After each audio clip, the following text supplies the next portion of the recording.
ಸ್ನೇಹಿತರೆ ನಮಸ್ಕಾರ. ಸ್ನೇಹಿತರೆ, ಬಿಗ್ ಬಾಸ್ ಕನ್ನಡ ಸೀಸನ್ 12ರ ಹವಾ ಇನ್ನೂ ಕೂಡ ಕಡಿಮೆ ಆಗಿಲ್ಲ. ಎಲ್ಲೆಲ್ಲೂ ಗಿಲ್ಲಿ, ಕಾವ್ಯ, ರಕ್ಷಿತಾ ಶೆಟ್ಟಿ ಅನ್ನುವಂಥ ಹೈಪ್ ತುಂಬಾ ಇದೆ. ಆದರೆ ಈಗಾಗಲೇ ಬಿಗ್ ಬಾಸ್ ಸೀಸನ್ 13ರ ಒಂದು ಪ್ರೊಮೋ ಕೂಡ ರಿಲೀಸ್ ಆಗಿದೆ. ಅದರ ಆಡಿಷನ್ ಕೂಡ ನಡೀತಾ ಇದೆ. ಈ ಬಾರಿಯ ಒಂದು ವಿಶೇಷತೆ ಏನಂತಂದರೆ, ಜನಸಾಮಾನ್ಯರಿಗೂ ಕೂಡ ಬಿಗ್ ಬಾಸ್ ಮನೆಯಲ್ಲಿ ಪ್ರವೇಶ ಪಡೆಯುವಂಥ ಅವಕಾಶವನ್ನು ಕಲರ್ಸ್ ಕನ್ನಡ ತಂಡ ಈಗ ನೀಡಿದೆ. ಸೊ ಇದಕ್ಕಾಗಿ ಈಗ ಆನ್ಲೈನಲ್ಲಿ ಅರ್ಜಿ ಕೂಡ ಸಲ್ಲಿಸಬೇಕಾಗತ್ತೆ. ಸೊ ಅದ್ರ ಬಗ್ಗೆ ನಾನು ನನ್ನ ಲಾಸ್ಟ್ ವಿಡಿಯೋದಲ್ಲಿ ಕೂಡ ಹೇಳಿದ್ದೀನಿ.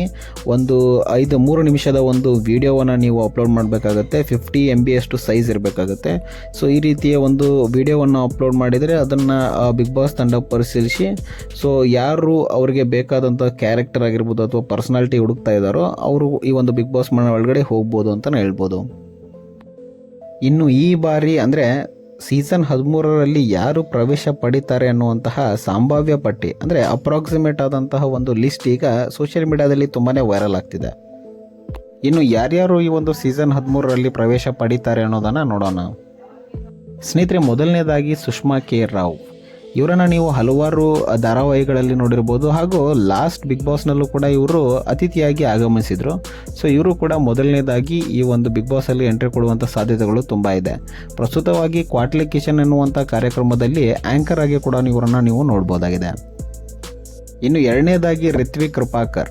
ಕಲರ್ಸ್ ಕನ್ನಡ ವಾಹಿನಿಯಲ್ಲಿ ಪ್ರಸಾರವಾಗುವಂತಹ ರಾಮಾಚಾರಿ ಧಾರಾವಾಹಿಯಲ್ಲಿ ಇವರು ಹೀರೋ ಆಗಿ ಅಭಿನಯಿಸಿದ್ದಾರೆ. ಸೊ ಇವರು ಕೂಡ ಈ ಬಾರಿಯ ಒಂದು ಬಿಗ್ ಬಾಸ್ನಲ್ಲಿ ಕಾಣಿಸ್ಕೊಳ್ಳಿದ್ದಾರೆ. ಮೂರನೇದಾಗಿ ನಿತ್ಯಶ್ರೀ ಅಂತ. ಇವರು ನಿಮಗೆಲ್ಲ ಪರಿಚಯ ಆಗಿರ್ಬೋದು.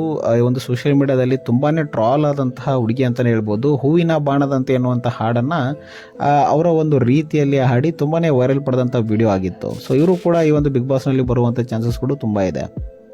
ಇನ್ನು ನಾಲ್ಕನೇದಾಗಿ ಕಿಪ್ಪಿ ಕೀರ್ತಿಯವರು. ಇವರು ಸೋಷಿಯಲ್ ಮೀಡಿಯಾದಲ್ಲಿ ನಿಮಗೆಲ್ಲ ಗೊತ್ತಿರ್ಬೋದು. ಇವರ ಒಂದು ಲವ್ ಸ್ಟೋರಿ ತುಂಬಾ ಫೇಮಸ್ ಆಗಿತ್ತು, ತುಂಬಾ ಟ್ರಾಲ್ ಕೂಡ ಮಾಡಲಾಗಿತ್ತು ಇವರನ್ನು. ಸೊ ಇವರು ಕೂಡ ಈ ಒಂದು ಬಿಗ್ ಬಾಸ್ನಲ್ಲಿ ಬರುವಂಥ ಚಾನ್ಸಸ್ಗಳು ಜಾಸ್ತಿ ಇದೆ. ಇನ್ನು ಅಮುಕು ಡಮುಕು ಮಂಜು ಅವರು ಕೂಡ ಈ ಒಂದು ಸಂಭಾವ್ಯ ಪಟ್ಟಿಯಲ್ಲಿದ್ದಾರೆ. ಇವರು ಕೂಡ ಸೋಷಿಯಲ್ ಮೀಡಿಯಾದಲ್ಲಿ ತುಂಬಾ ಟ್ರಾಲ್ ಆದಂಥ ವ್ಯಕ್ತಿ ಹಾಗೂ ತುಂಬಾ ಫೇಮಸ್ ಆದಂಥ ವ್ಯಕ್ತಿ ಅಂತಲೇ ಹೇಳ್ಬೋದು.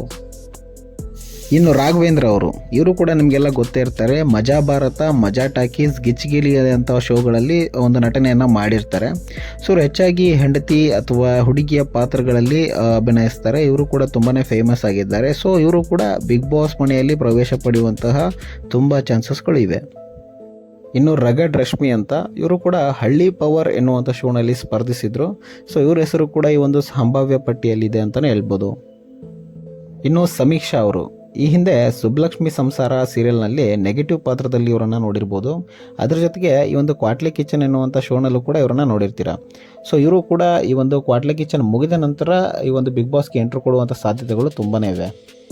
ಸೂರಜ್ ಅವರು. ಇವರನ್ನು ಕೂಡ ನೀವು ಕಾಮಿಡಿ ಕಿಲಾಡಿಗಳು, ಕ್ವಾಟ್ಲೆ ಕಿಚನ್, ಬಾಯ್ಸ್ ವರ್ಸಸ್ ಗರ್ಲ್ಸ್ ಅನ್ನುವಂಥ ಶೋಗಳಲ್ಲಿ ನೋಡಿರ್ತೀರ. ತುಂಬಾ ಒಂದು ಪ್ರತಿಭೆಯನ್ನು ಇಟ್ಕೊಂಡಿರುವಂಥ ವ್ಯಕ್ತಿ. ಇವರು ತುಂಬಾ ವೈರಲ್ ಆದಂಥ ವ್ಯಕ್ತಿ ಅಂತ ಹೇಳ್ಬೋದು. ಇವರು ಕೂಡ ಈ ಒಂದು ಬಿಗ್ ಬಾಸ್ ಮನೆಗೆ ಕಾಲಿಡುವಲ್ಲಿ ಒಂದು ಸಂಭಾವ್ಯ ಪಟ್ಟಿಯಲ್ಲಿ ಇರ್ತಾರೆ ಅಂತಲೇ ಹೇಳ್ಬೋದು. ಇನ್ನು ಹೀರೋಯಿನ್ಗಳ ಒಂದು ಕ್ಯಾಟಗರಿಯಲ್ಲಿ ಯಾರಿರ್ಬೋದು ಅಂತ ನೋಡೋದಾದರೆ ತಪಸ್ವಿನಿ ಪೂಚನ್ನ ಅಂತ. ಇವರು ಹರಿಕಥೆಯಲ್ಲ ಗಿರಿಕಥೆ, ಗಜರಾಮ ಎನ್ನುವಂಥ ಸಿನಿಮಾಗಳಲ್ಲಿ ಆ್ಯಕ್ಟ್ ಮಾಡಿದ್ದಾರೆ. ಇವರು ಕೂಡ ಈ ಒಂದು ಸಂಭಾವ್ಯ ಪಟ್ಟಿಯಲ್ಲಿದ್ದಾರೆ ಅಂತಲೇ ಹೇಳ್ಬೋದು. ಇನ್ನು ಭರತ್ ಬೋಪಣ್ಣ ಅಂತ. ಇವರು ಕೂಡ ಸೀರಿಯಲ್ ಆ್ಯಕ್ಟರ್. ಬ್ರಹ್ಮಗಂಟು ಅನ್ನುವಂಥ ಧಾರಾವಾಹಿಯಲ್ಲಿ ಇವರನ್ನು ನೀವು ನೋಡಿರ್ತೀರ. ಸೊ ಇವರ ಹೆಸರು ಕೂಡ ಕಳೆದ ಒಂದು ಬಾರಿಯ ಬಿಗ್ ಬಾಸ್ ಸೀಸನ್ನಲ್ಲಿ ಕೇಳಿ ಬಂದಿತ್ತು. ಆದರೆ ಈ ಬಾರಿಯ ಒಂದು ಬಿಗ್ ಬಾಸ್ ಸೀಸನ್ ಒಳಗಡೆ ಹೋಗುವಂಥ ಸಾಧ್ಯತೆಗಳು ಹೆಚ್ಚಾಗಿವೆ ಅಂತಲೇ ಹೇಳ್ಬೋದು. ನಿಖಿತಾ ಸ್ವಾಮಿ. ರಾಮಾಚಾರಿ ಎನ್ನುವಂಥ ಧಾರಾವಾಹಿಯಲ್ಲಿ ಇವರನ್ನು ನೀವು ನೋಡಿರ್ತೀರ. ಸೊ ಇವರು ಕೂಡ ಈ ಬಾರಿಯ ಒಂದು ಬಿಗ್ ಬಾಸ್ನಲ್ಲಿ ಬರಲಿದ್ದಾರೆ ಅನ್ನುವಂತಹ ಸಂಭಾವ್ಯ ಪಟ್ಟಿ ಹೇಳುತ್ತೆ. ಸೊ ಇದ್ರ ಬಗ್ಗೆ ನಿಮಗೇನು ಅನಿಸುತ್ತೆ ಅನ್ನೋದನ್ನು ಕಾಮೆಂಟ್ ಮೂಲಕ ತಿಳಿಸಿ. ಯಾರು ಬಿಗ್ ಬಾಸ್ ಮನೆಗೆ ಹೋಗೋಕ್ಕೆ ಡಿಸರ್ವ್ಡ್ ಇದ್ದಾರೆ, ಯಾರು ಡಿಸರ್ವ್ಡ್ ಇಲ್ಲ, ಯಾರು ಹೋಗಬೇಕು ಹೋಗಬಾರ್ದು ಅನ್ನೋದನ್ನು ಕಾಮೆಂಟ್ ಮೂಲಕ ತಿಳಿಸಿ.